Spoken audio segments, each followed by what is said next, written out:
All right, let's get it going, man. Hey, folks, man, this is Cory, and we are back with another From the Canopy podcast episode. And this is the movie Massacre. It's a podcast about film by way of news, trailers, and reviews, usually. But this is our special end of the year favorite 15 episode, man, where we talk about our favorite 15 episodes of the year. And I'm joined as Movies always. or episodes? This is our episode where we talk about our favorite 15 films of the year. Okay. And I'm joined as always. We got Cornelius, aka Evil Corny. Hey, what's up? And we got Bobby Blockbuster. Yo. Yeah, man. How you guys doing? Doing good, man. Glad it ain't snowing no more. Took the world by storm the other day. Yeah. I just had a regular, coming home. It just took me a while because of traffic and, getting my computer up and running and all that shit. Other than that, I've been good. Yeah, I hear you, bro. The thing about it, though, as I was looking back on this year to try to get this thing together, the thing that I noticed is even though last year was also a COVID year, and I think also the significance of last year being like the movie theaters was shut down most of that year. Yeah. But somehow I still managed to watch almost a third more films. I think I got in 165 unique films last year versus like 114 this year. So that's kind of interesting, man. And it seems like I think it was tougher this year making this list, picking my five, and compared to last year. Things came out, but it was like a lot of things to me were just mediocre. The really great stuff I felt was few and far between, and it came from unconventional sources than I'm used to. I had to really dig deep and go. A lot of these things, were obscure or smaller, independent type films. And a lot of the films that would have created a higher buzz, I mean, they were all getting delayed. Like, think of all the pushbacks, like things that should have dropped in 2020 or that we were chomping at the bit to see this year. I mean, they just pushed back Morbius. You sent me the Who cares? Sorry. You gonna eat them words. I feel like you're gonna eat them words, Corny, when they come out. I expected I would have had Top Gun on my list this year. Or the Batman. Damn, I forgot about Top Gun. Yeah, or the Batman. Top Gun was supposed to come out, I think last March. I think. Yeah. But you're right. Yeah, this was definitely the year of your Netflix, your Apple TV, Hulu, little gems that you gotta, sift through all the other nonsense to find the good Really? ones. I'll be honest with you, that's every year. Because a lot of stuff that comes out in the theater, don't really be worth watching. Let's just say if all the stuff that Warner Brothers had streaming this year, that's a lot of that shit. I don't wouldn't make no money in the damn theater. In the theater, punch in the air, especially if I had to spend gas money because I'm on the AMCA list. If I had to spend fucking gas money on that Mortal Kombat film. Oh, dude, yeah. I might have. It would be. That would be. Yeah, I would. They would probably have to take me out on a damn stretcher because I would have been fucking pissed off. I'm mad I went to the theater to see Old. To be honest, that one didn't serve me right. Really? Because I didn't hear y'all talk about it. See, it might come along. He bungled the ending so bad that the rest of the movie just you throw it away. Yeah, it was good conceptually and everything all the way up until the last about 20 minutes or so. The reveal was so bad to me. I was like, damn. So basically, what the fuck is that? AstraZeneca set this whole shit up. The way that thing was. And the way Shyamalan does it, he always takes the indirect approach. He takes us the scenic route, and then when it all's supposed to hit that, hit the air, it's like, oh man. He used to be smart, but this one, but he does all that stuff in a pattern to where he just needs to leave it. The only time he didn't do his pattern was the damn Last Airbender, and that was a shit show. And that's the worst movie he ever put out. That's not. You notice how his cameos keep getting longer and longer now? I'm like, dude, get the fuck out your movie. Curiosity, which one you think is his worst movie? I don't know. It's a tie between The Last Airbender, After Earth, probably gotta be it, and fucking and Glass. I've never seen Avatar: The Last Airbender, and honestly, I've never seen the animated series, so I don't know what the reference is. Excuse me. But After Earth, dude, After Earth was trash. Sora. But that Airbender. How you make a bad movie with Will Smith? I know, right? And especially Night Shyamalan.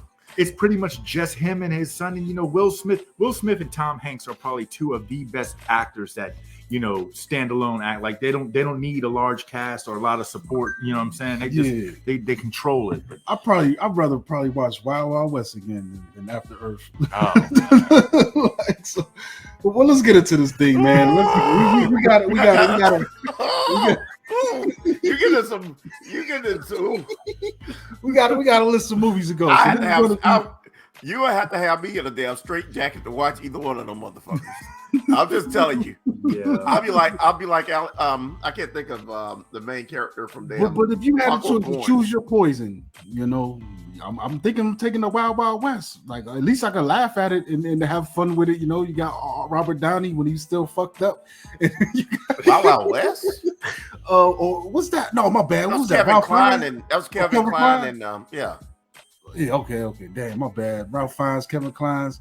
No, it's Kevin. It was Kevin Kline. It was Kenneth Branagh. That was Loveless. Okay. Well, let's get into this. Oh, that's horrible. Oh, yeah, right. So we're going to go around the room and give you each, our favorite 15 films. So each of us pick 5, and we also picked the honorable mention. And if we got time, maybe we'll give you some more because I think there was some really solid documentaries. That I think documentary showed they ass this year, dude. Definitely. Really a lot of great documentary films. But I'm gonna set it off with Black Widow, man. And this is one that also got delayed and the controversy surrounding it. And I think they also did this film dirty by putting it on Disney Plus, you know what I'm saying? And that definitely cut into its box office, dude. There's no doubt about it. And we know that Scarlett Johansson had filed a lawsuit against Disney over the breach of contract, and they settled, immediately almost. So she got her money. And the interesting thing is not only that, but she still signed on to work on more Disney projects, man, which is crazy. But long story short, this was a great film, man. A lot of people were, when this thing got announced, they were like, "Why?" We got the Endgame. We saw what happened. This film takes place in before Endgame, almost right after Civil War. While the Avengers are on the run, including Natasha. And I just thought this was a great film, man. We also got introduced to Yelena, her sister, who was also an amazing character. Go watch that Hawkeye. That's all I'm gonna say. And it's just a really great thing that they did here, man. The story I felt was relevant, even though we know her ultimate fate. So it kind of diminished the stakes a little bit, but I still think it was a fun ride. We met Red Guardian, a lot of cool characters. One of my favorite characters in that film, dude. He was hilarious. He was like your B-rate Captain America, like just not as much going on, like you know what I'm saying. And we got introduced to just really cool. They expanded on the world building, and we got more insight into our main character's background and history. And I just thought it was a fun film. Really great action, really great comedy, dude. I think Yelena, played by Florence Pugh, stole so much scenery, and I look forward to her turn in the MCU, going forward. And it's just, I think it was dope, man. I don't know what some of these people were saying that these naysayers. I don't know what you saw, but I love this film, man. Definitely, I loved it as well. But the thing is too is that every Marvel film that comes out has some form of relevance to other films, whether it's shows or anything else. And this one was no different. You know what I'm saying? Like, I was intrigued by her story to see what happened before she was with the Avengers and getting all into that kind of stuff. Like it was cool just to see her family dynamic as well. You know what I mean? Like that was a really cool approach, man. And like you said, now it kind of segues us into the Hawkeye series and just with other character introductions. Overall, I love this film. It might have been the second or third film that I saw in theaters after the long COVID break, but I don't know. I really like this film. I've watched it about 2 or 3 times since it's been on since it's been out. Every now and then I just watch a couple scenes from it, but it was good to get Florence Pugh introduced as a new Black Widow. Like y'all said, it's good world building, and I don't know. It's Feige has a plan. That's what I keep on saying. He has a plan. He hasn't let me down yet. Definitely. I don't know which one of y'all gonna go next, man. I'll go next. I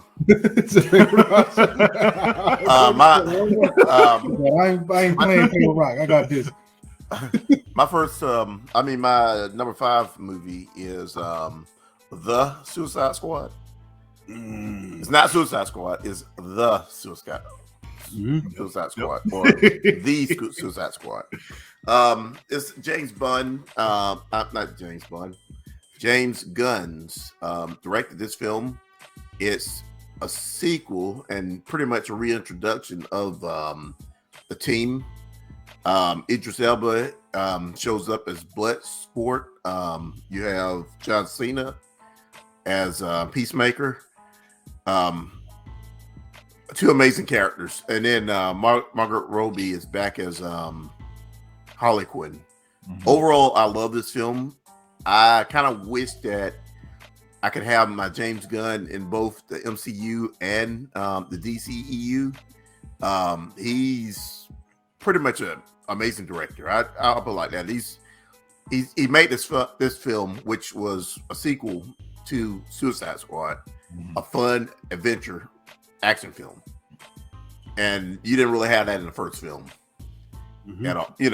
At all, dude. Yeah. It's kind of a dreary film, but everything about this film was fun, exciting. There's a lot of suspense.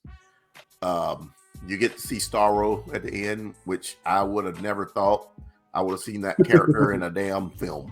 Right. Yeah. That Starro to me made up for the lack of the octopus monster in the Watchmen. You know what I'm saying? Just them going to that outrageous level. Like it was so great, man. It was just a really fun time, dude. And the thing is, like, I'm not familiar with these Suicide Squad characters. I know what it's about and what the concept of it is, but I don't know these characters' personalities or tics or whatever.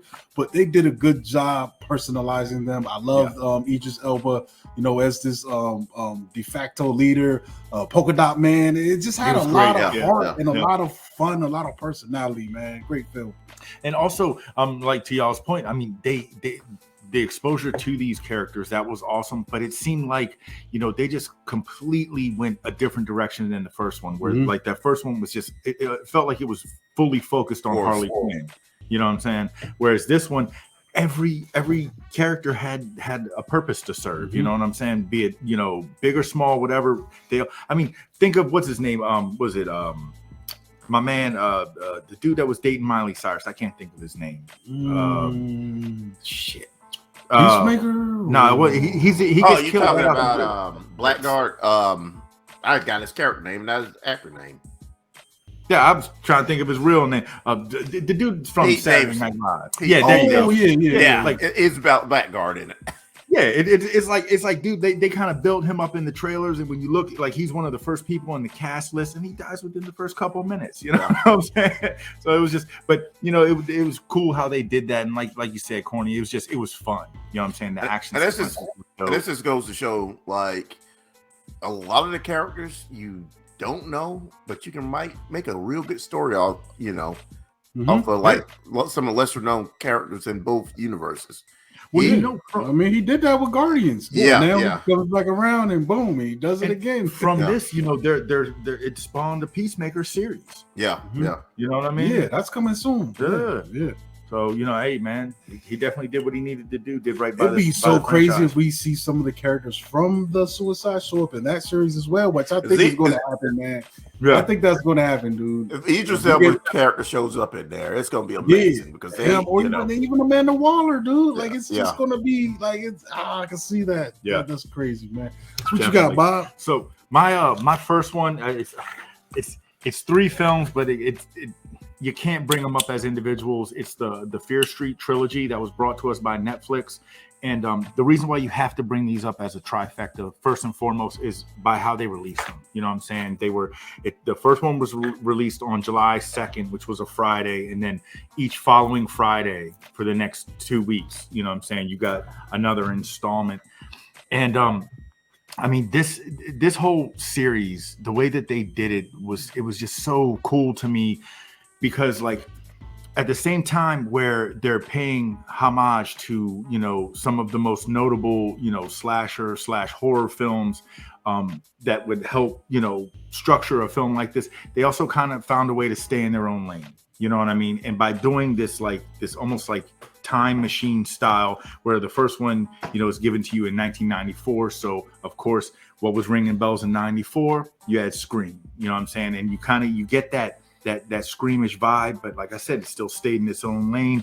And then the next one, you go down to 1978, which was almost like the birth of slasher films as a whole. You know what I mean? They even go as far as to have it, you know, take place in like a summer camp, but it's nothing. Yeah, like, it's a little bit like Crystal Lake ish. Yeah. You know, yeah, mm-hmm. But it separates itself. You know what I mean? Like, and then, you know, the last one, it takes you to 1666, which of course is like the Salem trial era. And, you know, the cool thing about that one was like, you know, not just that they, you know, they brought, you know, that to the forefront, because, you know, that obviously is relevant, not just in history, but in the horror genre film. But then the second half of the film, they bring everything full circle. You know what I mean? Like, and they did a great job at closing it out. But, you know, outside of that, I mean, the thing about it was like a lot of the actors, actresses, I haven't seen them in much, but they really stood out. You know what I'm saying? They commanded their roles, and they left a lasting impression. You know what I'm saying? Like, I've seen all of these films multiple times now. You know what I'm saying? I'm waiting for, you know, if Netflix wants to really kind of cash grab it, drop a box set, you know what I'm saying? Mm-hmm. I would buy it. You know what I'm saying? I might buy two, keep one in the package and one to open. You know, I don't know. That's you know? one thing that still kills me about Netflix. A lot of these series, other than Stranger Things, I can't think of too many series or movies that they actually put a physical copy of. Yeah, I do have The Irishman on Criterion, by the way. I have The Irishman. I also have Gerald's Game, which was that Stephen King book. Yeah, I didn't know that. I didn't know they released that on DVD. Yeah, I mean, and I had to go through a lot. But it's crazy too, because the ones they do release a lot of times it's just a DVD, and I'm like, bro, we on Blu-ray now, man. It's 2022. Yeah. And like, stop playing. You know, another thing about this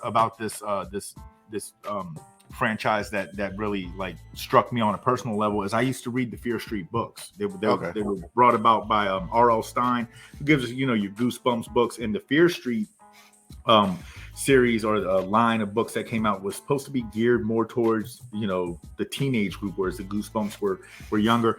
And that's why I was really curious to see the approach that they were going to take. Like, I thought, like, are you going to kind of keep this franchise or these films more geared towards, you know, the teenage crowd, which they definitely had like teenage appeal, but they were not, you know, they felt like horror films. I mean, the kill scenes were very gory, and there was a lot of cool villains. Like, you got so many cool ass bad guys. Bob, I'm just gonna tell you one thing. That bread slicer in that first part, that still gets me. Yeah. That's what I'm saying. You got quality horror out of this, you know, out of this series. And, you know, it was wise the way they did it. I mean, not just dropping it back to back. Like, I've never seen nothing happen like that, but same time, it was the same director and same cast throughout the whole film. Whereas we've all seen, as time goes by, part 2, part 3 comes out, years, you know, of separation, you know, anyone can get their hands on that shit. Or, you know, once you have actor changes, I mean, just think, you know, like Iron Man, you know what I'm saying? Whereas you had Terrence Howard as the first War Machine, and then he switches over to Don Cheadle. Like, they both did great. But, you know what I'm saying, sometimes those switches, those changes, they mess with me. Like, I'm like, man, I would prefer to have, you know, the same people playing the same roles if given the opportunity. And I think because they just really condensed this in a certain kind of way, it just worked for them in every way possible. Yeah, that's what's up, man. What I got next, man? My next one, pull up my list. So yeah, this one is gonna be a tough film, man. Titan, yo. It's a French film, and it's an interesting story. It's bizarre. It's crazy. It's insane. Like a lot of people watch this movie and they're like, "What the fuck?" But I think there's a room for filmmaking like this, man. And this thing stood out to me because it did make me think. It did make me wonder. And I haven't watched it since I watched it the first time. We're going to do that again. But I feel like it's one of those films where after you see how it unfolds and you know what's happening, when you rewatch it, you're going to pick up on certain things. But even without, that knowing what's going to happen, the biggest thing that stood out to me about this film was that it was a film about isolation and loneliness, and then ultimately connection. But it's so strange in how it gets to that point, man. This thing is a hard R rating, man, and it's not for the faint of heart. I will say that, you know what I'm saying? There is some disturbing imagery, but I think it's not just gratuitous, man. Like it adds an effect to where the story is ultimately going, man. Pretty much, we're following this young woman around, and she seems to be involved in the the car, the car customization. There was like that import racing scene that was big, kind of like spawned off of the Fast and Furious franchise kind of shit. But that's just the surface. That's just how she makes her money. But then as we follow her, we see more bizarre things unfold, and the course of this film gets really insane, dude. Like it's hard for me to talk about it without spoiling a lot of it, what's going on. But I will encourage everyone to check this film out and have an open mind when you do it, man. Like if you are an open mind film viewer, you're probably going to walk away with your mind blown on so many levels. You know what I'm saying? And my mind was blown watching this. I think this was probably one of the most challenging films, whereas it's not spoon feeding you its purpose ultimately all, and there is room for interpretation, but it does touch on distinct themes. And like I said, man, ultimately, when this thing concludes, you're looking at people who compromise on expectations and just ultimately accept each other for what they are, and go on to build a life off of that. Like that's the direction it's going, but then something else crazy happens. But that's what this thing left me with, man. And the way they did it and the way this done, like I'm so hyped for this filmmaker. Let me look up the director real quick. I'm so curious to see what she's going to do next. This is a woman director, Julia Ducournau. That's how it looks like. Starring, I believe the main star of this is Agatha Roussey, and I think both of these people are people we're going to be seeing in the future. We're going to Julie is definitely going to get to direct some bigger budget films, you know what I'm saying? Just for what she's done in here, the look that she brings to the table, the tone and all that, I can definitely see it. I think the American market is going to reach out to her to do something. And as well as Agatha, what's the name? Rosselli. You're going to see her too popping up in American film productions, man. It's just, you're seeing a distinct talent here, man. Both of them, dude. And I think this thing, this is one of the films that had the biggest impact on me this year, man. And it's I think I saw it on the first, it came to Voodoo, so I just bought it outright. Just the buzz was just so crazy for it, and the trailer, it blew me away, so I had to see it. And when I saw it, it was a difficult watch, dude. Like there were times, I had to pause it and go back a little bit, but once I settled into it and just soaked it dude, it blew me away, man. It's crazy, dude. But it's crazy with a purpose, man, and I definitely love that. And I think as far as what came out this year, this is one of the films that I think pushed the envelope the most to me, man. It just was unconventional in what it was trying to bring to the table, and I think it nailed it, dude. And I think it's a film that's going to hold up under repeated viewing and probably get even better the more times you watch it, dude. Yeah, sure.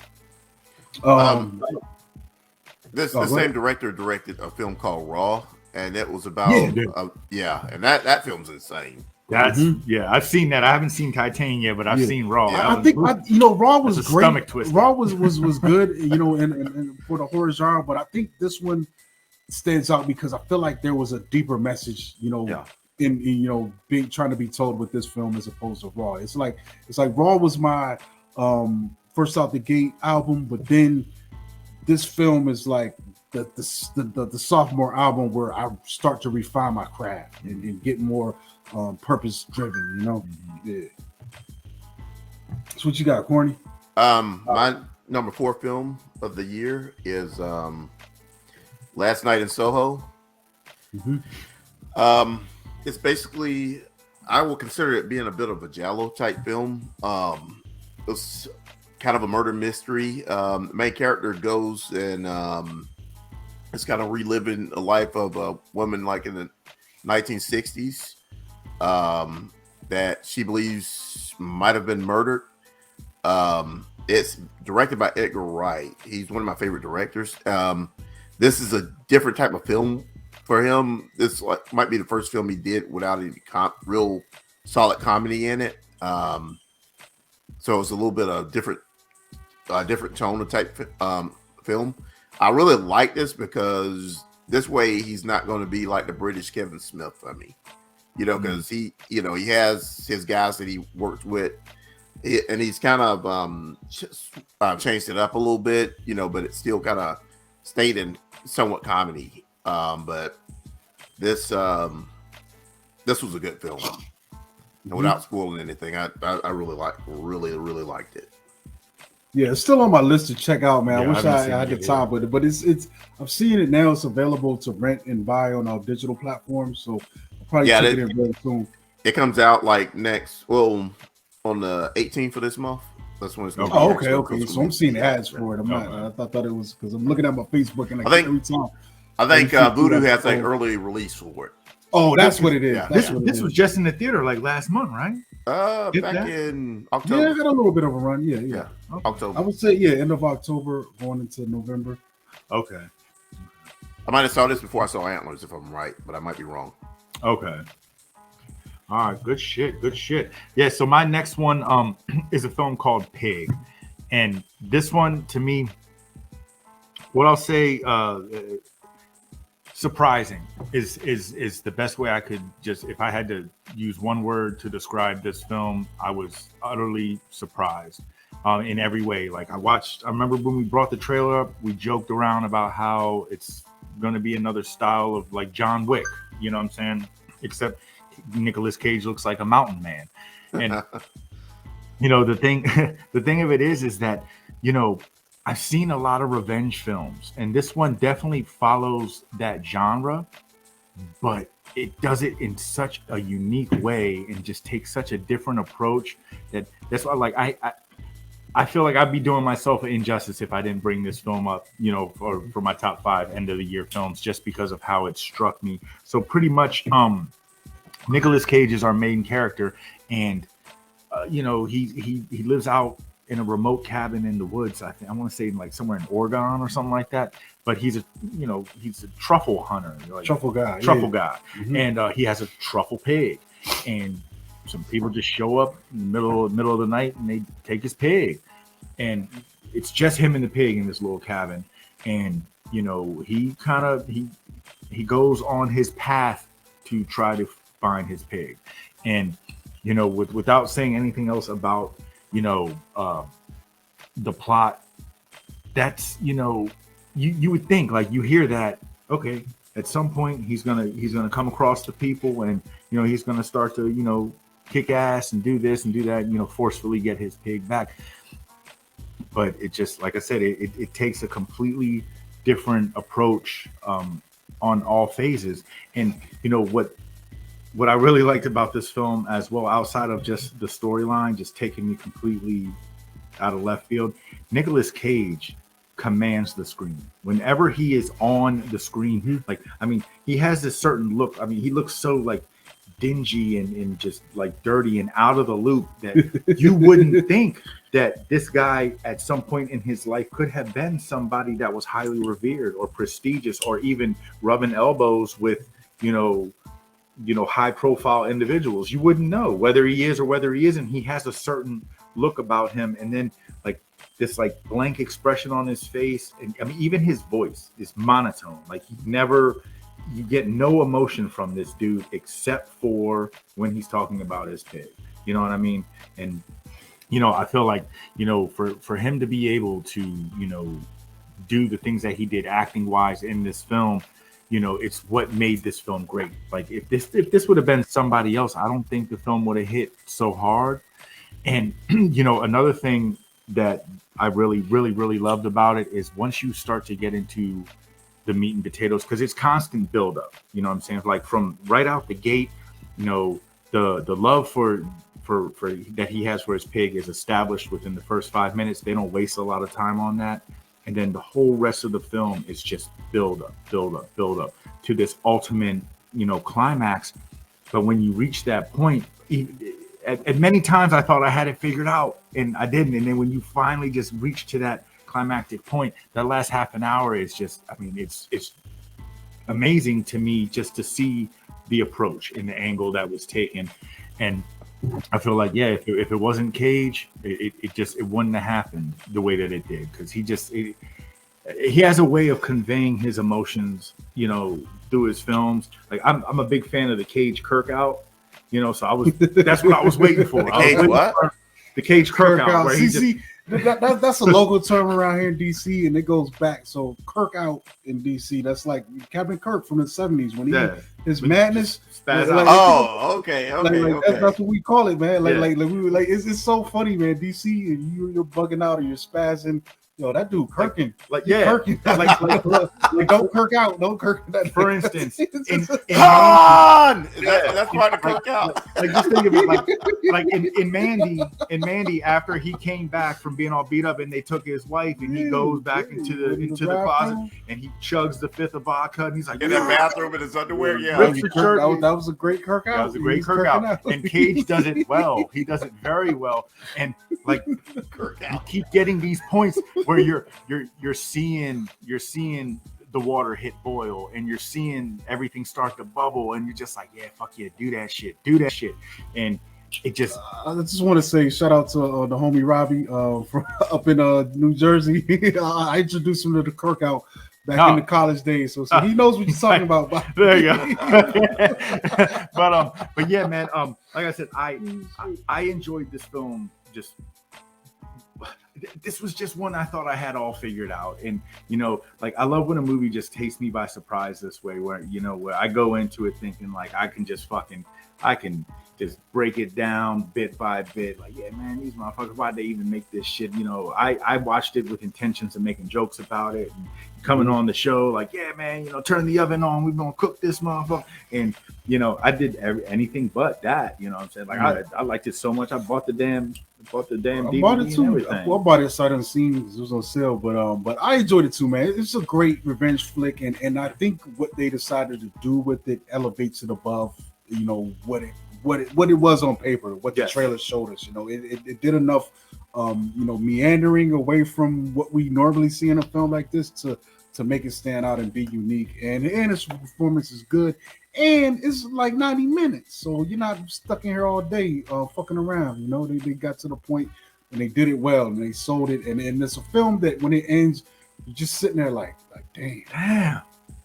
Yes. Yeah, you got, and that's always a win for me. The only thing about this film, and it was brought up in a conversation I was with some people this past weekend.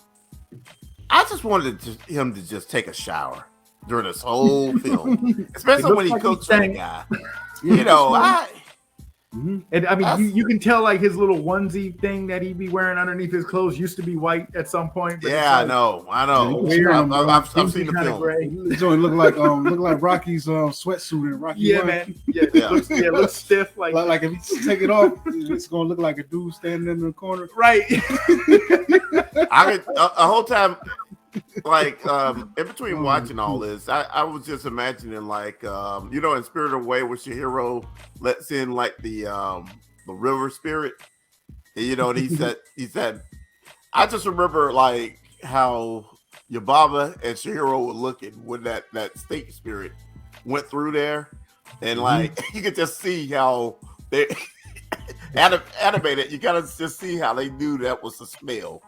You know, you could tell that was they were smelling it. That's what came up in my head, and I just thought he was just when he went to dude's apartment. I thought he was just gonna take a shower. Yeah, shave, even run a comb through his hair. His hair's matted together for crying. You don't have to do that. Just take a shower. Sometimes you just like. Like I didn't do it when I got home because we were doing the show. But sometimes I just get home, just take a hot shower, just get the funk off. You know what I'm saying? And it's re-energizing. You know, I know. There's nothing better than jumping out the bathroom feeling like fresh out the ATM money, and that's what shower podcast. Yeah, most of the time I be podcast fresh. Wow, we got entertainment tonight on in the background, and I think this guy that I follow on Facebook shit went viral. Like I got this guy on my damn Facebook. I'm looking at it right now. This is crazy, dude. Wow. Hey, but anyway, my next film is going to be The Green Knight, and this thing had a really big impact on me. I went to the theater to see it. It was the only way to see it when it was released.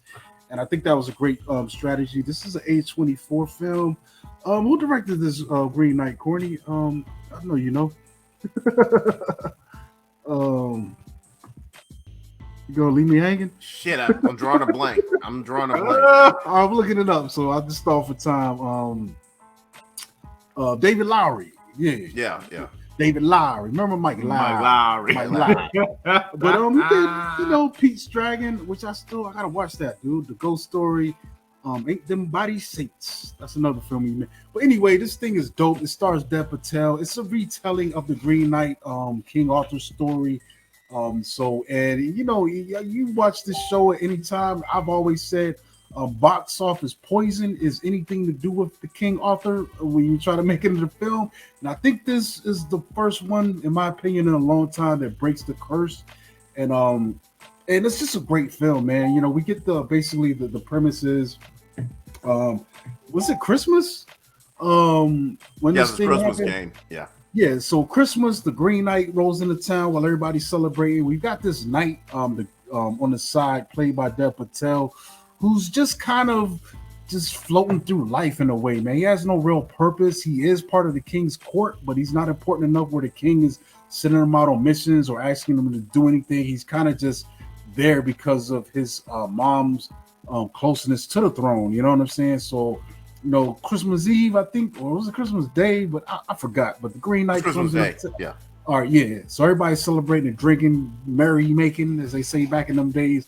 And then the Green Knight comes into town and issues a challenge, basically saying, you get to strike me, dude. And however you strike me, I'm going to come back in a year and return that blow to you. And I don't know why this dude didn't just like Ric Flair him in the chest. But instead, he takes the axe and chops the Green Knight's head off, and we see the head roll off the ground. But the body goes and picks the head up, and crazy magical shit going on. So the Green Knight's like, yeah, buddy, all right, I'm gonna see you in a year, and I'm gonna come back and return you that same axe chop that you just gave me.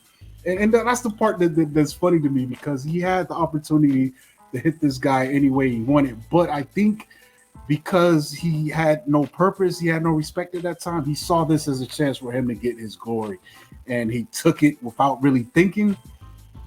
And and through the course of the movie was interesting. We get to that point where the time is coming where and it's not just like the Green Knight's going to come back to the king's court. He has to go out into the wilds and meet up with the Green Knight at this specific location at this certain date, pretty much Christmas Day the next year. And that becomes interesting, because it almost becomes like an Odysseus journey in the Iliad. Like, he's on a mission, and it even has those points where he's meeting certain characters on the way along the missions, just like in Brother Where Art Thou, if you're familiar. That's a play on that. It's just a more of a modern retelling. Like, even the point where what's his name, George Clooney and them run into the sirens and those kind of obstacles they gotta face. So he has his own version of that, and I think it's just so dope what they do with this film and how they approach it, and the way they depict these things. And there's moments where it gets real trippy. Like, there's a point where he's starving, he eats these wild mushrooms, and all of a sudden, like, crazy shit happens. Were they cool mushrooms? Apparently. Yeah, yo, you gotta watch this, dude. It's on the voodoo, man. There's giants. It's just so. The thing is such a visual treat, and I think as a story, it's just so really dope to see all this stuff going on. And there's moments where he runs into characters in the field, and when he first starting out, he's not aware, and he gets taken advantage of. So he has to get his way out of these situations, and it's a really great fucking film. And also, it's so darkly humorous, dude. I was having belly laughs at certain points watching this film. Like I've only seen it once. I did buy it since I saw it in the theater, but I gotta rewatch it. But I remember having belly laughs at certain moments, especially at the final scene where he does meet the Green Knight and has his reckoning. Dude, I was laughing so hard because the Green Knight he's such a dick. It's one of those moments where it's like he's gotta accept this blow from the Green Knight, but it doesn't go as you would think it go. And the Green Knight's fucking with him, and he's fucking with it's so great how it plays out, man. I love this thing, man. This is one of the best things I've seen this year. Dev Patel from Slumdog Millionaire is just a great actor, and I really do want to see him do more stuff. And it's interesting because this is a traditionally very European story, but this cast is all over the place. By adding his mom and casting him, I think that's just adds such a different flavor to this film. And there's people in this film as well that we've seen in other movies, especially the kid from Eternals. I thought that was great. His scene that he had with the Green Knight, like, just go see this, man. It's one of the best things that came out of 2021, man. I really like this film, and I waited a whole year, and I just remember somebody named Cory saying how bad this film was going to be. I didn't like that first trailer. Yeah, that was just interesting to me. There was so much shit being talked about this film. But I'm just saying, I changed my tune when that second trailer came out and I saw more of it. I was like, you know what? I was wrong. You were wrong. I was wrong. Remember, Young Buck when he called 50 Cent on the I was wrong. Jeez. Yeah, but go see the Green Knight, man. It's amazing, dude. Okay, my number 3 film of the year is Nia DaCosta's retelling of Candyman. It stars. How do you pronounce the guy's name? Yaya. Oh, Yaya Abedin or some shit. I don't know. I'm making that up. But let me look it up. Yaya. And also Coleman Domingo is in it. Tony Tarr shows up for a little bit, but it's overall Yaya Abdul Mateen. Okay. Mm-hmm. Yeah, I just know he was like I could never pronounce his name, but he's like in the new Matrix, and he's also Black Manta and Aquaman. Overall, I love this film. It's a nice updating of the mythos of Candyman. Not too much to say without spoiling anything, but they pretty much updated the story. Coleman Domingo will remain one of my favorite actors. Can't wait to see him in season 2 of Euphoria. And Nia DaCosta is the director of the next Marvel film, the Marvels. The Marvels, yeah. Mm-hmm. Really enjoyed it.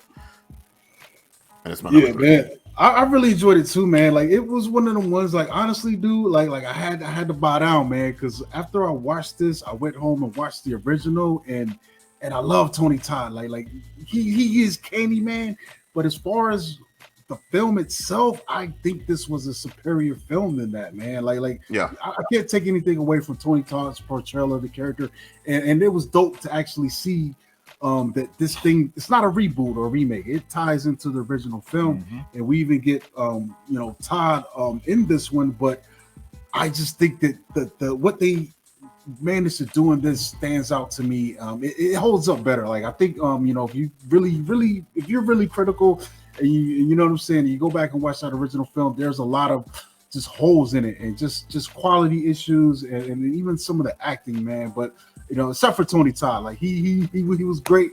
But I think this film did a great job of correcting some of those missteps from the original film, and I think, like, not to take anything away from that original film, but I think that thing stands out a lot because that was probably the first prominent, black bad guy in the horror movie that we got. He was, and then it was great to claim that, and it was great to feel that.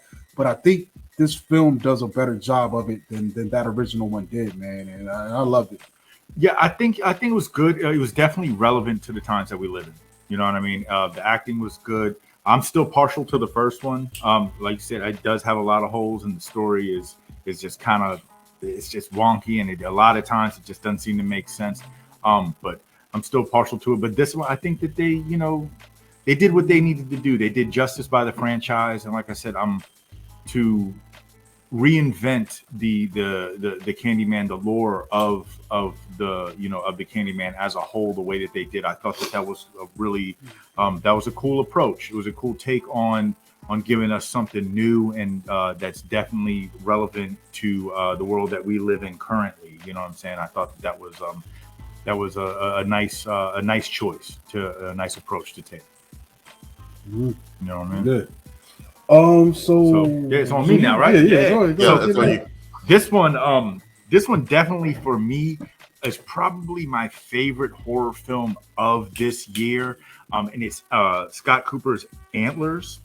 To me, like, I know this one, it might have been hit or miss for some, throughout the movie watching world, but for me, this one, it hit on all cylinders. It covered all its bases. I mean, for starters, I mean, you get this cast, you know what I'm saying? Jesse Plemons, like, he's the guy I love to hate. Like, every time I see him on the screen, it's like I just look at him and I'm like, dude, like, he looks like he's thinking so much about nothing. Like, I actually liked him in this, though. He was great in this. That's what I'm saying. But like I said, he's good for that. He's good for that. His look, he always looks like he's confused about what he's thinking about, but he's thinking 18 steps ahead. But then you also get Kerry Russell, Jeremy T. Thomas, Graham Grace. The young man, let me see, who was the little dude? Yeah, Jeremy T. Thomas. This little dude, I think this might have been his first role, but he commanded the screen. You know what I mean? Like, he did everything that needed to be done for this film. So pretty much, in essence, this young man, I want to say he's maybe all of about 11 years old. He's in school, and his teacher realizes that, as she's watching him kind of maneuver and such, that there's some issues going on at home. And, as she starts to kind of dive into his personal life and seeing what's really going on with him, she finds out that he's pretty much taking care of himself, that there is a father figure there, and there's, a brother that's talked about, but they're non-existent, you know what I'm saying, as far as from what she can see as a teacher. And we find out that is because, that there is this other entity that's going on in this other situation as a whole, that's, the dad and the son are going through. And, what really what really helps this film move along is they set this atmosphere, you know what I'm saying, where it's just this overcast of just gloom and darkness. And then you can tell, like, there's this level of disparity throughout this town, throughout this, this area that they live in, where, a lot of people that have quote unquote successful jobs are still not that successful. They hint on, drug abuse, people hooked on meth and things of that nature. And, so with that going on, you're watching this little kid maneuver. They like bullying at schools. They touch on that stuff, and you're watching him maneuver, and you're like, damn, this little dude, like, he looks like he's carrying the weight of the world on his little shoulders. And, we really don't know what exactly is going on until it really starts to happen and unfold. Like, we know that there's something, but I mean, I know for me personally, like I didn't expect for it to take the turn that it did, once everything unfolded. And the cool thing about that too is there's, these sub stories, like, where our focal point is on this little kid and what's going on with his family dynamic, wondering what's going on with his pops. But then once you get this teacher involvement and you start looking at what she, went through in her life and what kind of is making her so intrigued by this little dude and wanting to help him, and I guess whatever she had to go through growing up, that the sub stories really just kind of helped intensify the darkness and the lore that this film brought. And, for me also, outside of the acting and everything that I already mentioned, there is a character design. Like once, once things go full throttle, like that last 30 minutes, dude, if you got a seatbelt on your couch, use it. Because this thing, like, for starters, we get exposure to, an entity, a creature element that is very rarely touched on, which I think, I love originality and I love when people, take a risk, you know what I'm saying?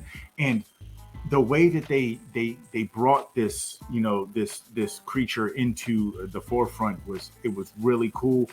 The look, the fucking, like the character design, everything about it. I mean, there are parts where like it looks like his chest is on fire and such, like his ribs are glowing. But every time you watch him move, there's like these embers that like trickle off of him. It was just like the attention to detail that they brought to this character, this creature development and design it was amazing to me. And also the shock value. There is a lot of shock value where you get, these certain scenes where you see this thing just, kind of doing what it does. And man, it hits heavy.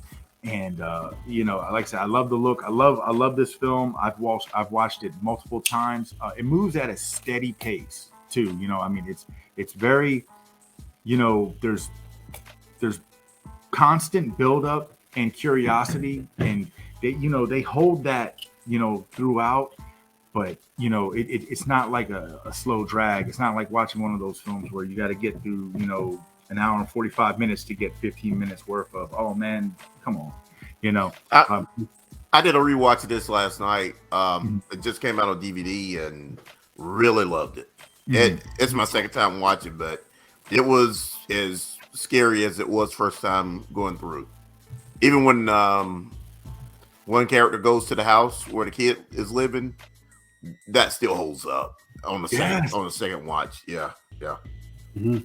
Yeah, that's how it hit for me too, man. It was just a great film, full of atmosphere and just real terror. When I saw this in the theater, I was the only one in there, and it was the middle of the day, and I was still looking over my shoulder at certain parts. I was like, this thing, like the atmosphere they put it on thick, and I love the creature design, man. It's amazing. It looks amazing.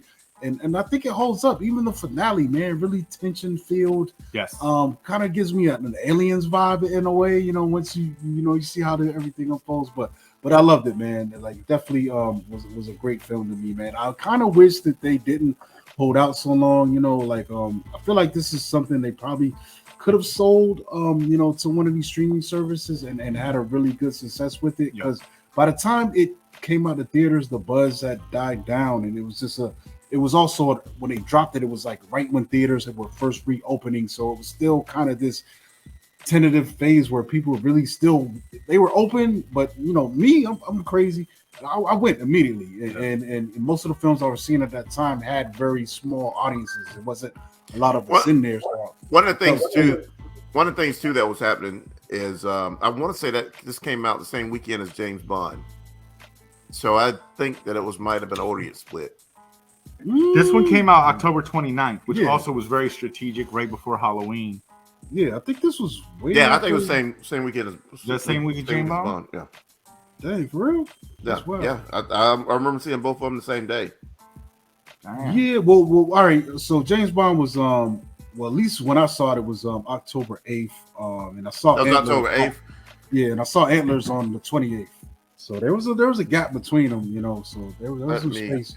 I had to Yeah. check my AMC. One thing I want to mention real quick before I forget too, I'm a sucker for like transformations. I think like the way you execute, a transformation is very pivotal or very, very pivotal when, that is, a major part of, your creature or character development. And the slow progression that they took with this transition that was happening, it was very, it was visually unnerving, I guess is a good way to. The thing was unnerving, like the audio, the visual, like it did a great job of that, and that's why I had to give it so much props, man. Because I love scary stuff, man, but somehow they managed to just to hit me where I needed them to hit me, And it felt kind of new, like it felt like things that we haven't seen before. Even if they use similar tactics or techniques or whatever, they really hit the originality drum full force. You know what I mean? Mm-hmm. Correction. This and Last Night in Soho I saw the same day. Oh, okay. Yeah, that's what was happening. Yeah. So back on me. Yeah. So my next one is going to be Judas and the Black Messiah, and this premiered to the world on HBO Max, and this film was just so damn great, dude. So when offered a plea deal by the FBI, William O'Neill infiltrates the Illinois chapter of the Black Panther Party to gather intelligence on Chairman Fred Hampton. And this thing stars Lakeith Stanfield is the William O'Neill, and Fred Hampton, and this is played by Daniel Kaluuya, and they knock it out the park. We've also got supporting roles from Jesse Plemons, Dominique Fishback, and Ashley Sanders, and Martin Sheen pops up in here as J. Edgar Hoover. But this film is so great, man, for something to be, historically, I guess it's historical fiction. It's, a lot of the interactions and stuff are made up, but it is based on true events. But they knocked this thing out the park. And I think, part of the problem is, when we get to these end of the year things, it's almost like when I made on my list the Affleck film, The Way Back, it's like you drop early in the year, and then sometimes there's that recency bias that gets those earlier great films just bumped off, man. And even I had to revise my list up to the last minute. I was like, yo, this was a great fucking film that needs to be talked about in the year-end analysis, and it is great, man. It's so great. I think Lakeith probably had the heavier lifting in here. Daniel Kaluuya is great as Fred Hampton, man. He knocks it out the park. His monologues, his speeches, his mannerism, his physicality. But I think Lakeith had the harder role here because he's playing a double agent. He's embedded. His ulterior motive. He's working for the guys that are against what Fred Hampton and them are doing, but he's got to act like he's down with it, and they do a good job of making this guy sympathetic, even though ultimately I think it would still kind of fucked up. Maybe hindsight is 2020, man. Like he had a interview that pops up around when this movie came out. I guess his last interview, and he kind of expressed a little bit of regret, for doing this because of ultimately what Fred and them were trying to do for Black people in America. But it is what it is, man. You know what I'm saying? He got jammed up in a tight spot, and he was offered a way out by infiltrating this group. And there's some really great moments in here, like that one scene in a car where they pull the pistol on him, and it's such great tension and such really great writing and acting and everything, man. And this is definitely one that you got to see, man. If you haven't seen it, go check this film out, man. Amazing. Definitely. And like you said, it's greatly acted. But the thing with me that I liked about it is there are a lot of scenes that take place that just resonate with you long after the film goes off. Yeah. You know what I'm saying? There are a lot, like you said, a lot of memorable moments. And, quite frankly, it's a story that is definitely intriguing and needs to be told. You know what I'm saying? Like, I feel like, like yet again with the timing and the world that we're living in, there are a lot of things that have happened, in past years that People just try to overlook or just sweep under the and rug. You can't overlook the fact in this case that the FBI pretty much had this guy assassinated.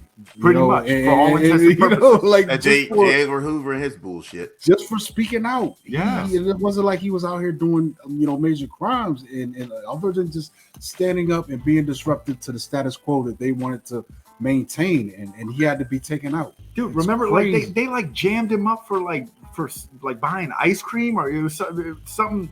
Yeah, you can't feed people. You don't have a food permit. Like you can't give out free ice meals. cream or something. It was something so like it's like, dude, what the fuck, But yeah, man, like I said, this is one that it hits heavy long after the credits start rolling. There's just so many monumental scenes and things that happen throughout that just they leave a sour taste, but you need to be aware of the kind of world that we live in currently, and definitely the world we were living in back then.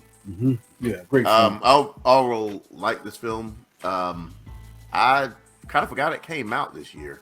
Yeah, it's one of the few films on HBO that were like worth that were good. Yeah, I actually probably went to the theater and saw. Jesse Plemons is in this one, and he's one of the bad guys. He has a punchable face to me sometimes.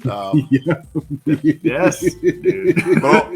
but I overall like this, and you kind of can see how the government could be against people when they are trying to bring people up. Yeah, definitely. So what you got, Corny? My next one, I'm not gonna go into too many details because we saw this we talked about this a couple weeks ago, but it's my number 2 is Steven Spielberg's retelling of West Side Story. It's pretty much it's a musical.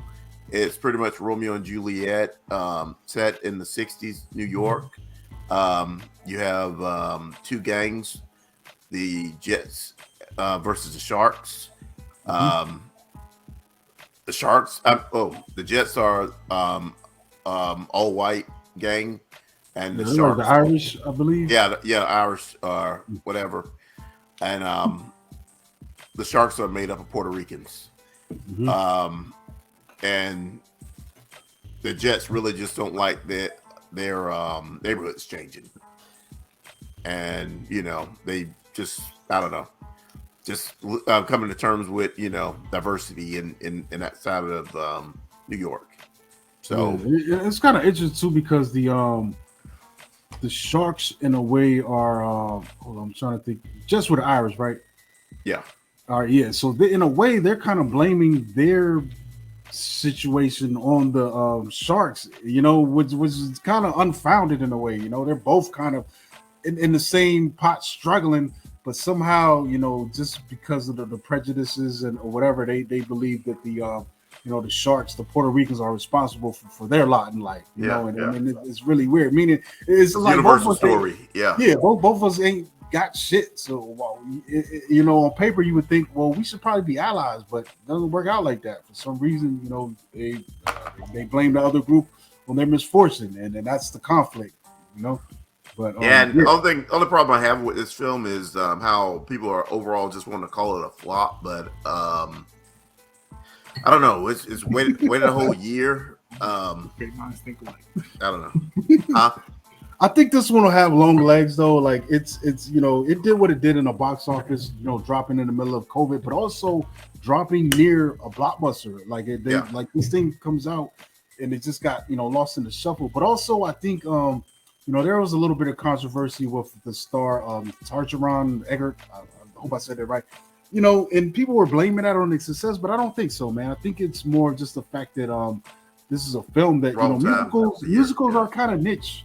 You know what I'm saying? And even In the Heights, that came out to HBO Max and theater. I saw it in the theater, but I don't think that did great. But I think films like this, In the Heights and West Side Story, this version of it will do better in the long run. I think eventually they'll get their money back just by theatrical release. People that love this thing and what it is, once it starts hitting home video and it gets for sale, I think that's where you're going to see them at least getting their money back on it in the long run. It's not going to be the immediate boom, boom, boom. It's going to be a long burn. And I applaud Spielberg for making it because he made this thing so expertly. Like, this is one of the best looking films this year, and it's a musical, dude. And I'm talking about in the year where we've got Shang-Chi and Spider-Man No Way Home type imagery, and this thing still stands out by the cinematography and the music and the way it was put together, man. It's definitely one of my favorites of the year. I agree with you, Cory. I saw this in House of the Gucci the same night. By the way, I still like House of Gucci, man. I love it. I have problems with it. I have problems with it, but it's not an excellent film now. Yeah. All right, well, shit. I'll keep the ball rolling, and you actually just mentioned my next film, which is actually Shang-Chi. This I feel like was definitely one of Marvel's heavier hitting films, not just of this year, but collectively. The amount of energy and effort that they put into this film and the exposure to more unknown characters, I feel like was just a really, really great thing to do. So pretty much you get the bad entity, which is I want to say his name was the Mandarin. He has the rings going on. It's pretty much like these bracelet things. He's got 5 on each arm, and he can kick a whole lot of ass with them. Just it helps him charge up, and also gives him eternal life, which that's just wild, to me. Like, because you watch his character like kind of just progress through the years, and it really feels like you get that sense, like after the power kind of settles in a little bit, like he doesn't really know what he's looking for anymore. You know what I'm saying? There's only so much money and destruction that you can obtain. You know what I mean? He's one of my favorite villains that they put out, in the recent films. Yeah, and actually, wasn't pure evil either. He wasn't. And I feel like also it was a testament to Tony Leung, who actually played him, because he did such a great job at portraying this character, what I'm saying? Because like you see, even with all this power and this energy that he has, like you look at his face and he still looks like he's painting. You know what I'm saying? Like he doesn't really, he's chilling. Like doesn't really have it all figured out. But he could turn on like a light switch, man. That scene where he takes the son back to get revenge on the guys that came to his home, and it's like that. Boom. Just, 1 minute you at least look, all right, it looks like they're going to go have a drink, even though he's got a little kid with him. Next thing you know, he's tearing that whole bar apart, and it was just like with just such violence and rage, man. Oh my God. I love that scene. The cool thing about this is, so we get this villain aspect that is monumental to this film, but then on the flip side of the coin, we have Shang-Chi, which when we are first introduced to him, he seems so relatable. He's just like a regular ass dude. You see him like he's working as a valet, what I'm saying, with Awkwafina, who I feel like really helped push this film through. Like, she has such comic relief, and her personality, that's a superpower in itself in this film. Like, she just she always comes in with these one-liners, or just the things that she's doing throughout this film. She was like one of my favorite characters in, throughout this whole film. But yeah, so you get Shang-Chi, who's just trying to, figure it all out through life. But he's also, you find out that he's got some secrets and stuff. And Awkwafina, who, she's like his best friend and stuff. They're kind of just, like I said, just coasting through life. But then it all goes downhill the morning they catch the bus to work. And this is my favorite scene in this film. This bus scene to me was just so visually appealing. Like, this is where, you see that Shang-Chi is, he's actually like a master of martial arts. Like, I mean, not just martial arts, but he can, like, this dude is jumping in and out the window of the bus. It's, flipping, kicking 12 people's ass at one time, doing all these things. And so it really just, it opens up the Pandora's box of curiosity. We're like, whoa, what's this dude really about? Like, like, what the hell can he really do? And, I thought it was so cool. And then it just continues to go from there. Like, you get more and more scenes, but, as we see things, progressing, his his power is building along the way, and he's finding out more about himself. And where you get the the ultimate goal at the end, which that's that. I'm trying to tiptoe around talking about. I can only assume that everybody has seen Shang-Chi by this point. You know what I'm saying? Unless if you haven't, you live under a pretty big rock. You're all right, man. That's your fault. Yeah, but I've seen this thing probably like 6 times. Yeah, that's what I'm saying. Yeah, multiple times. So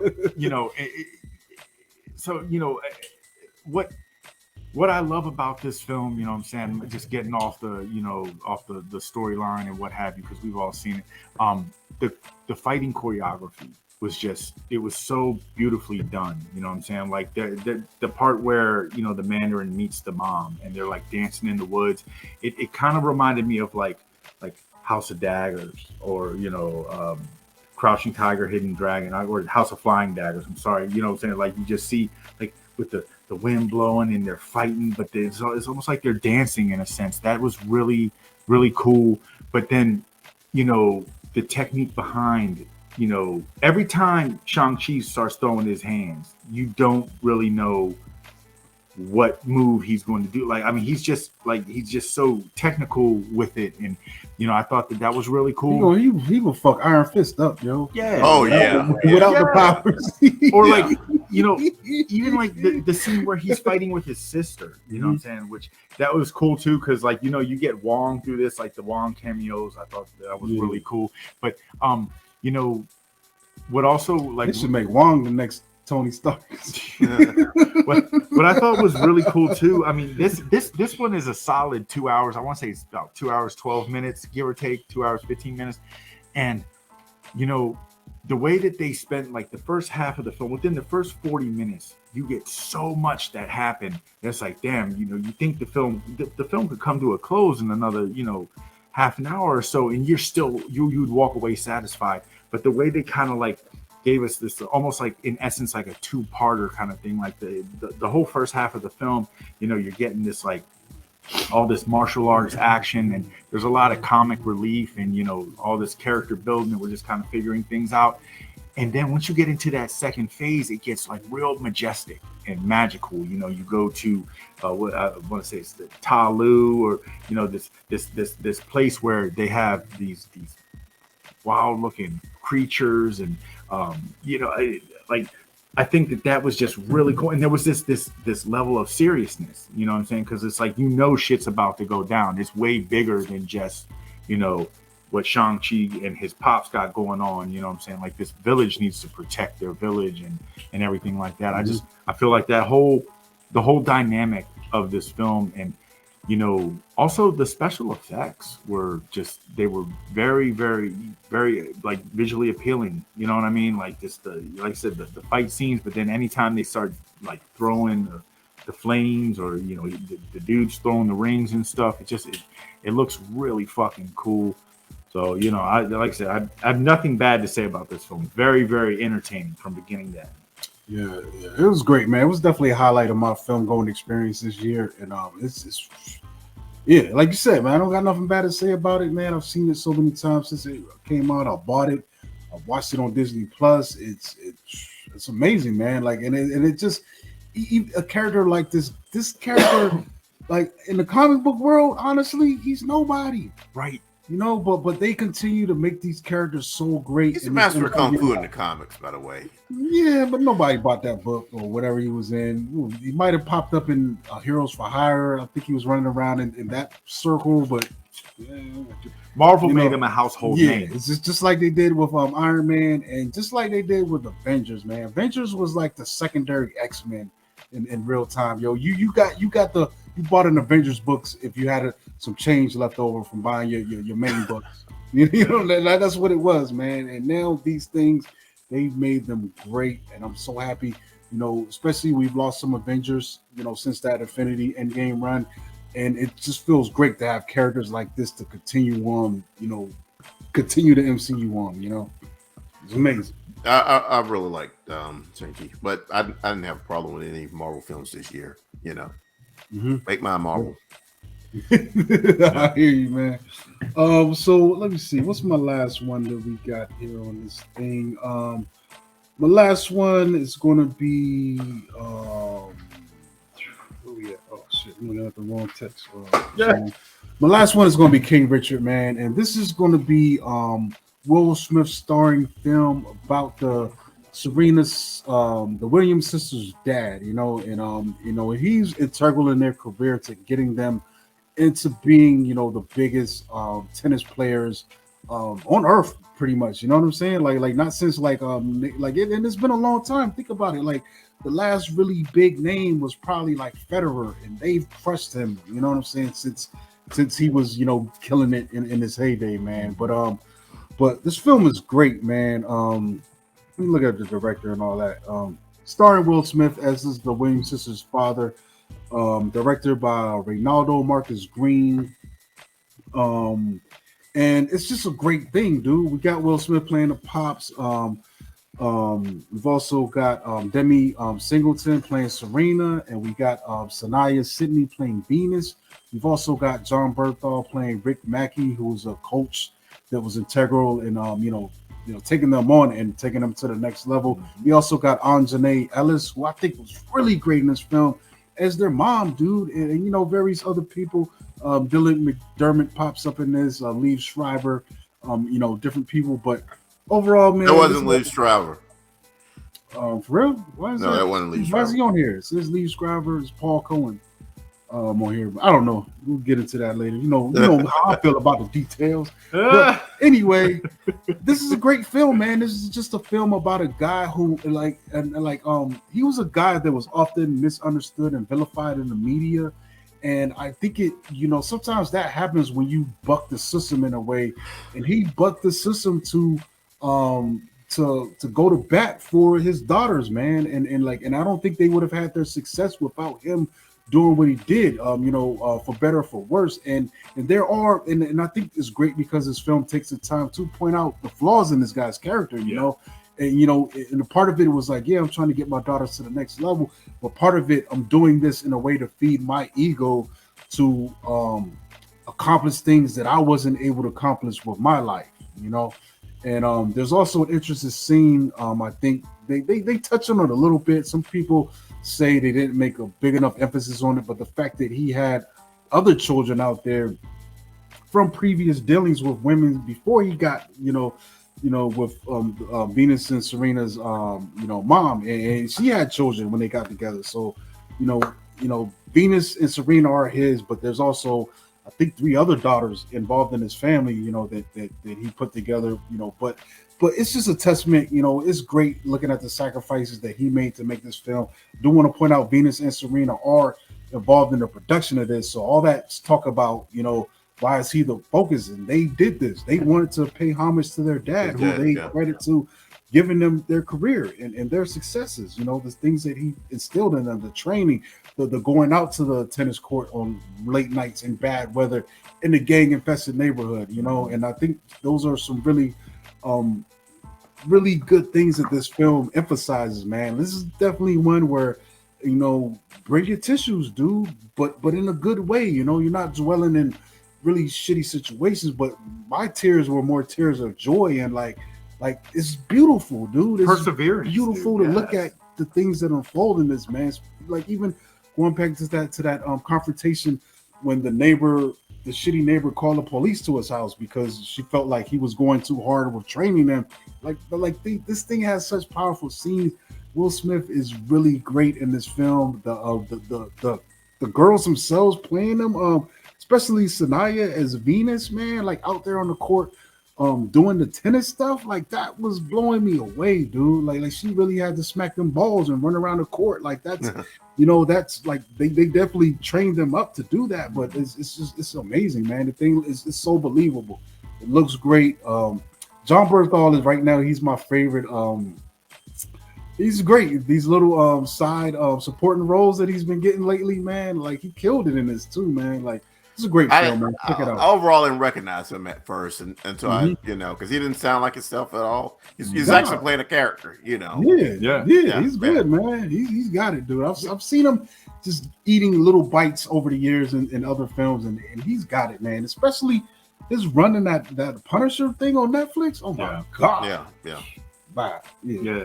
But yeah, man, I'm with you, Core. This film, like it tugs on so many emotional chords. Like for start, it's the ultimate underdog story, not just for Venus and Serena, but for Will Smith, for King Richard's character. You know what I'm saying? Like you see, like this is one where you're not just rooting for someone to win; you want everyone to win. That's going through the situation at hand, and it's also a testament to just how great of an actor Will Smith really is. Because I mean, he oozes emotion throughout this whole film. Like whether there are things that he's doing that make you want to dislike him, or other points where you want to high five him, put him up on your shoulders, like, yeah, man, you fucking dad of the year. The way that he was just able to translate and convey that on the screen. You know what I'm saying? On top of just it being a very, very interesting and intriguing story. You know what I'm saying? The thinking of how Venus and Serena got to where they're at now, like, with this film coming out and being, past tense and almost like an origin style film, everybody knows who they are now. And like there are a lot of people that might not know where they came from or what they really had to go through or how hard they had to work to get there and who was the driving force. You know what I mean? Like, I feel like this film did a great job at portraying that. And, another thing that really stood out to me was just Venus was great in this film, the young actress, but when you get that, that kind of inside look at, Serena having to be in the shadow while she was still trying to learn how to be the best at the same time. Yeah, dude. Like that shit really hit heavy for me. Like, every time you see her, like she looks like she's on the verge of tears because she's not getting her chance to flourish. But I like that dynamic there because, like, I could understand that now, but kids are kids, man, kids. And it's hard to convey that kind of thing or that dynamic to kids. Like absolutely. Like, just wait, you're going to get your shot too. You're going to be better than her. But think about it, bro. She did become better than her, but telling that to a kid at that age.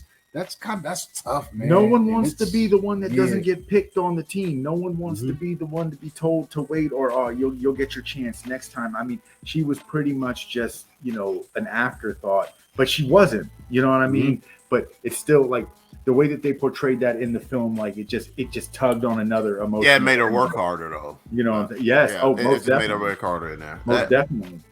I overall love this film. I did see it on HBO, and I kind of wish I would have saw it in the theater. But this was one of the few HBO Warner Brothers films that they put, Yeah, I think people got themselves in the foot with this. Like hindsight, somebody might get fired over that decision to put all these. Yeah, I know. On the dual release, because I did see it in the theater because it had released around here, but. I think you're shooting yourself in the foot by doing that dual release, man. Because nobody's. I don't think the numbers haven't reflected to me that people went out of their way to sign up for HBO Max to see these films. I'm sure, and also when you do that, you're inviting it to piracy. As soon as those things hit that digital format, it's easy. You can screen capture that stuff off of your computer and upload it to the internet that day in a high quality.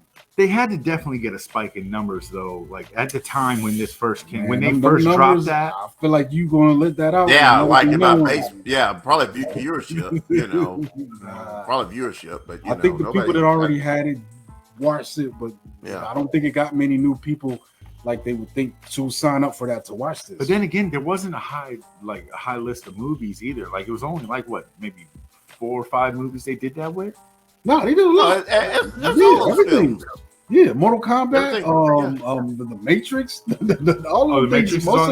Most of them things was. I remember Widow, Mortal Kombat, the Suicide Squad too. Everything Warner Brothers did last year. I went to the theater to see that, even though it popped on HBO Max the same day. But I went to the theater because I prefer the theater, man. It's easier for me to focus and concentrate. But I don't. Yeah, and that whole run, Dune.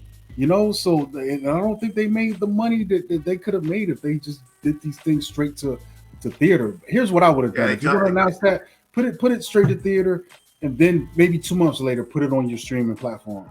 Yeah, they really dropped the gun on that decision, and they, like you said, somebody might have lost a job on that one. Yeah. But then again, just think of the state of the world that when they did do that. I'm sure they thought that we were still going to be. Yeah, I mean, it was a bad decision. But you do a Things make couple, but money.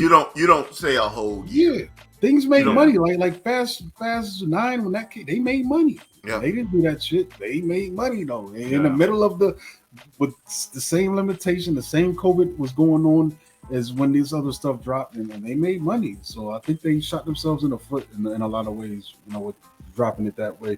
But what you got? My number one film. We reviewed this like a week or two ago, so I'm not gonna go into details. It's Spider-Man: No Way Home. My favorite movie of the year. My favorite superhero. It's just an amazing film. Yeah, definitely, bro. Yeah.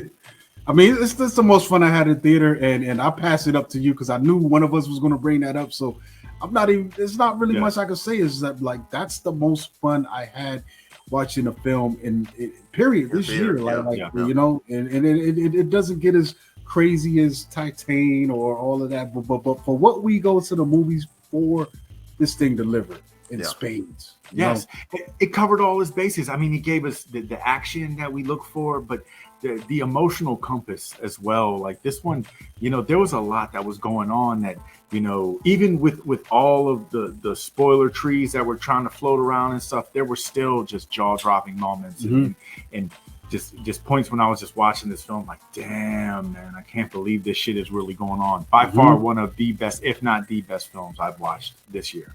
Yeah, definitely, bro. Well, shit. What do you got? Yeah, so it's on me. So my last film. This is the one that actually, when theaters first opened up, kind of broke the bank. You know what I'm saying? For as far as box office numbers, and this is Godzilla vs. Kong. You know what I'm saying? This was the first high-profile film, high-market film that dropped once all the theaters opened up, and I watched it at home in my basement on HBO. Yeah, I think I did too, dude. I don't know. Was this in a theater? Yeah, it was. It was part of Warner Brothers' deal. I feel like I watched it at home though. I can't remember, dude. I gotta look back in my shit. And this one was one where I just feel like once you start going into the third and fourth installments of a franchise, a lot of times they just wither away or they fail, they drop the ball. This one, to find a way in the third installment of this franchise to almost level up in such a way, I thought it was amazing, man. Like just everything that this film brought to the table, the fight sequences. Watching fucking Godzilla and Kong fight was it was so awesome, and it's a testament to the CGs. I mean, this film was CG'd up, but like the look of Godzilla was amazing, but Kong, his facial expressions, it was a you certain can feel the weight of them, as well too, man. Of realism, and also there was this emotional compass, like they humanized Kong in a way, you know what I mean? They made him like we were rooting for him. Even if you're a Godzilla fan, you can't help but to root for Kong because of all of the other dynamics they brought to it. His interaction with the little girl that was doing the sign language, and almost like his natural instinct to be the protector of humans, whereas Godzilla is just really just kicking ass and taking names. It's like, hey man, if you're a Titan, if you're out there, you're causing rift, I'm gonna fuck you up. Excuse me. Yeah, it was a conversation they've been teasing us, and we were waiting for it, and they took it to that level, dude. That fight didn't disappoint me. I think the film, maybe there was some just maybe some story and acting things that annoy me, but the Godzilla and Kong on-screen parts delivered for me really hard, dude. And I was really, really highly anticipating that. I mean, it's like a fourth in that franchise, because I would count Kong Skull Island in this mix. Yeah. That's when you introduce it's Godzilla and then Kong Skull Island, then this, right? But it felt it's another one. It was It was the one. What was it? World of Monsters or some shit? But the monster. I thought it was Kong Skull Island, Godzilla, King of the Monsters. Yeah, King of the Monsters. No, it was Godzilla. Yeah, you remember gotta count it was that one Godzilla movie by itself. But you had so I overlooked that. So this is the fourth installment. Because at the end of that one, that post-credit scene, that's when we first get introduced to the Monarch stuff. Then see, I was only counting King of the Monsters. It definitely it felt more like a Godzilla film featuring Kong than the other way around. But I enjoyed it, man, for what it was. You know what I'm saying? I don't think it's Oscar buzzing, but just to get them two on screen battling in a way we haven't seen since what, the 70s? Yes, like 60s. Come on, son. And then the way, like I said, like with the way they did their CGs, I mean, their attention to detail, like that part where like Kong, they drop him off in the snow and he's like just like the snow is falling off his fur. You see, you know, the smoky breath and stuff, and he has this look in his eyes, like, you know, he's just. He really cares, you know what I'm saying? And not for nothing, I loved watching the way he fought. Like, you know, he almost fought like a wrestler or something, you know what I'm saying? He had to, like that's one of the things that was interesting to me is just the size difference, the weight difference. So there's no way he could have beat Godzilla, honestly. And in the way this thing plays out, they kind of emphasize his strengths and weaknesses when you see them have combat and come to blows, man. Like, but it worked for me, you know. Yeah, and then you know, like I said, that part where they're fighting in Hong Kong, like it's so visually stimulating. I mean, with all the lights going on and everything that's happening every time Godzilla charges up, and you see his scales light up, and Kong has his battle axe and shit. I mean, there was just so many hype moments for me where I was like almost just jumping out of my seat, like, oh yeah, man, fuck yeah, you know. Like I said, I love this film through and through. I think that, you know, it was a great installment to the franchise, and pretty much for me, it was awesome from beginning to end. Like, unlike you, Core, I actually I didn't mind the little side stories. I thought that it brought a certain little bit of like tension breaking comedy, you know what I'm saying? I like Brian Tyree Henry's character, and also the little dude, what was his name? I want to say it's something Dennison, Justin Dennison. Tyree was a podcast dude. Tyree was podcast. Julian Dennison was the friend of Millie Brown's character. You know, but I felt like they brought a little bit of comic relief and just, you know, like I say, it was tension breakers, you know what I'm saying? Because ultimately we all wanted to see the fighting, and they did us justice by that. But I feel like the little bit of fillers, I feel like I need, like, the next film now, they're going to team up off rip for something worse than them. Like just do it. Just do it. I don't care what they got in the works. That's what we need next, man. Dude, because just cap it off. That's it. Send them off. Walk off to the sunset. It was awesome when they had the tag team Mecha Godzilla. You know what I'm saying? Where you see that, like, there was this level of, like, it was like honor amongst thieves. They respected each other. You know what I'm saying? Like, and you know, like I said, to see these big gigantic just creatures, these titans, these things that could just take people out, you know, in any way, shape, or form that they wanted to, have this code, you know what I'm saying, like, amongst them. Like, I thought it was really fucking badass, man. But like I said, I yet again, I have nothing really negative to say about this film. I've watched it multiple times. I'll continue to do so. Yeah, that's what's up, man.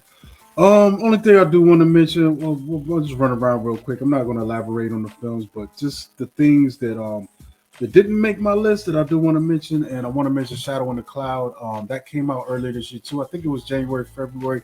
Chloe Grace Moretz. It's a film that's a throwback to early 80s in a lot of ways. It's a creature feature dealing with gremlins, and it has a really great synthesizer soundtrack and taking place during World War II. And go see that, man. That's amazing. I bought that as soon as I was able to. And then the soundtrack is released on Spotify a few weeks later. So if you're just chilling, hanging out, and you want some vibes, throw on that Shadow in the Cloud soundtrack. Amazing. Yeah. My honorable mention, I'll just say No Time to Die. It was Daniel Craig's last Bond film. It ended in a bang. And this one film I've probably been waiting for like 3 years to see, because like pre-COVID, like in 2019. It was supposed to have been released, and it got held back and just pushed back up until this past November. Mm-hmm. So yeah, and Daniel Craig's overall my favorite James Bond. Yeah, my honorable mention goes to Cruella. I think this was Cruella DeVille. Cruella. I was like, is it Frank Grillo? No. Cruella DeVille. The 101 Dalmatians. This was a conversion film done right. You know what I'm saying? A lot of times they're hit or miss. When Disney does that, take something animated, make it live action kind of thing. But this one, for me, it was highly entertaining. Yet again, it was a great soundtrack. And I love the aesthetic of it. You know what I'm saying? For some reason, it seems like when Disney just focuses on the villain or giving them, their time to shine or a backdrop story on them, it works out. Did the same for Maleficent, and this was no different. Like I'm looking forward to a Cruella Part 2. I think that they did a great job just, with her character development, and, I'm highly anticipating, a Cruella Part 2. I think that's Yeah, I think that's in the works, man. Yeah. We haven't got any word on that, but this just makes sense, because that was a nice surprise for me, man. And for the simple fact that they weren't just trying to do a shot-for-shot remake like maybe Lady and the Tramp or Lion King, and it was just a real original story, and we got origin to how she was getting to ended up being Cruella, and they dropped a lot of hints to her personality and the dynamics, even though in this film she's kind of the hero of this thing, but you kind of see the seeds being planted for what's going to ultimately lead to Cruella from 101 Dalmatians. Yes. Great film. Yes. Mm-hmm. That's it. Is it on me? No. Oh, you no, done? Oh, we no, done. We done. Oh, we done. done. We done. Yeah. We done. I had a lot of brown, during the course of this, man. But that's great, man. We're going to get the hell out of here, man. And just thanks for everybody who's been hanging with us, man, and coming through and watching these shows that we're putting out and enjoying what we're reviewing. And honestly, I can say with confidence, we're reviewing more films than anybody out here, man. I haven't seen any podcast that's covering more films than we are, more types of films than we are on a week-to-week basis, man. And I'm proud of that, dude. Like it's not easy, man. We're doing this. We've had our ups and downs, and some days I don't even want to get Corey, on. can you say it's like Macho Man Randy Savage? Yeah, yeah. Some days I don't even want to get on there and do this. But you know what I do? I grab a Slim Jim, and it helps me get through this, man. So shout out to my brother over here, and not the brother Hulk Hogan, but oh yeah.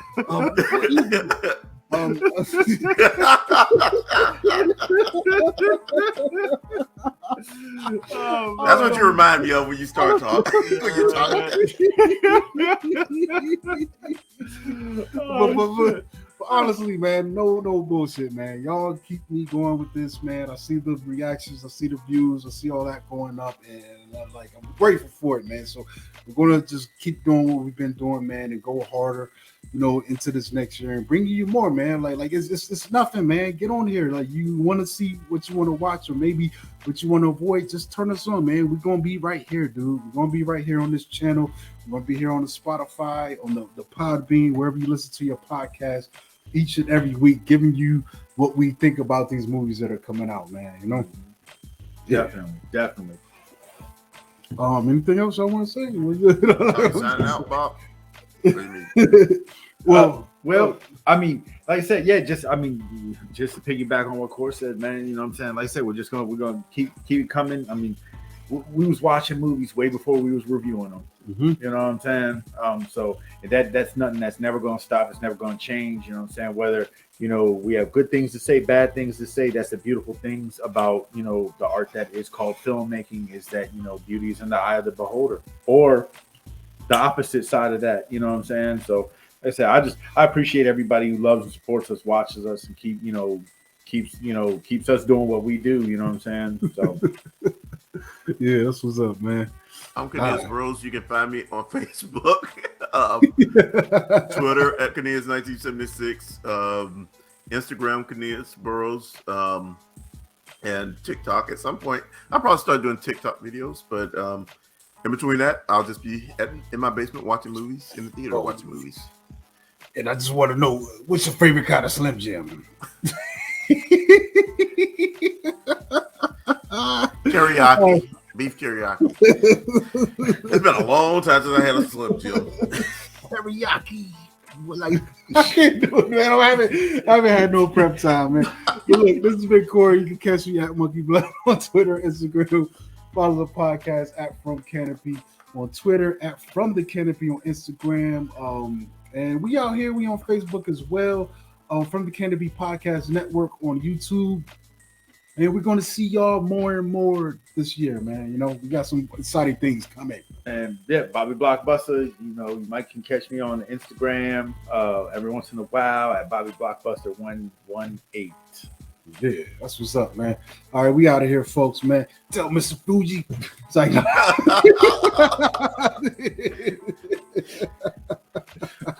all right, y'all, man. We out of here. Good.